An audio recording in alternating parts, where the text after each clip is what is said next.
নিউজবি 24 আজকের হেডলাইন্স।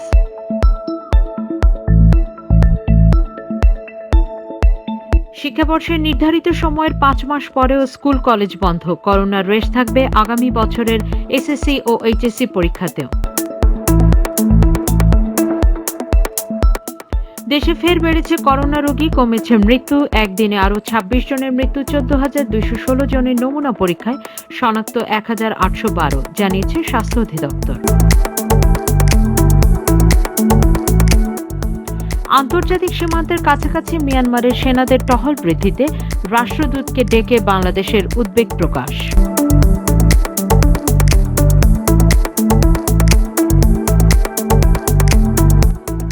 অবসরপ্রাপ্ত মেজর সিনহা হত্যা মামলায় কনস্টেবল রুবেল শর্মা নামে আরেক আসামি গ্রেপ্তার। দুদকের মামলায় গ্রেপ্তার দেখানো হয়েছে বরখাস্ত ওসি প্রদীপকে।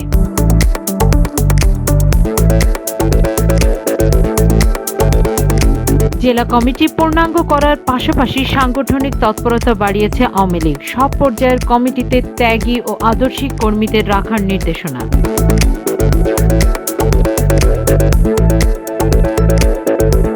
করোনা ভাইরাস মহামারীর মধ্যে দুগ্ধজাত পণ্য সরবরাহ টেকসই রাখতে প্রাণ ডেইরিকে $1 কোটি ঋণ দিয়েছে এডিবি।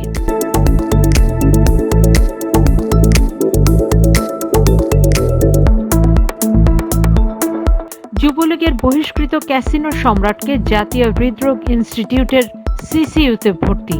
চিকিৎসার জন্য 15 সদস্যের মেডিকেল বোর্ড গঠন।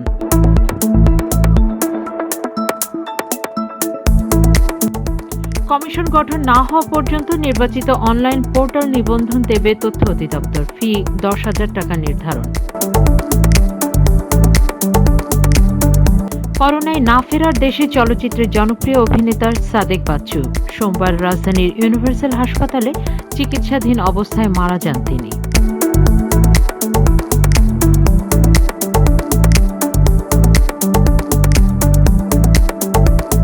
চীনের নজরদারিতে ভারতের 10,000 বিশিষ্ট ব্যক্তি। ভারতীয় গণমাধ্যমগুলোয় গোপন তথ্য ফাঁস।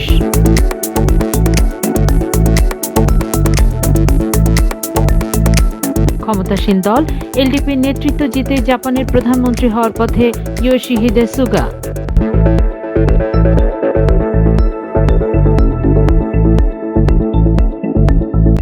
লেবাননে পলাতক এক জঙ্গির খোঁজে তার বাড়িতে অভিযান চালাতে গিয়ে সেনাবাহিনীর 3 সৈন্য নিহত।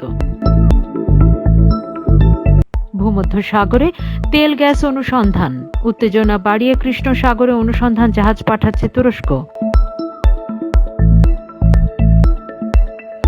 একদিকে শান্তি আলোচনা, অপরদিকে আফগান ও তালেবান সংঘাত। 11 বছর ধরে চলা যুদ্ধ সহিংসতার সমাপ্তি চ্যালেঞ্জের মুখে।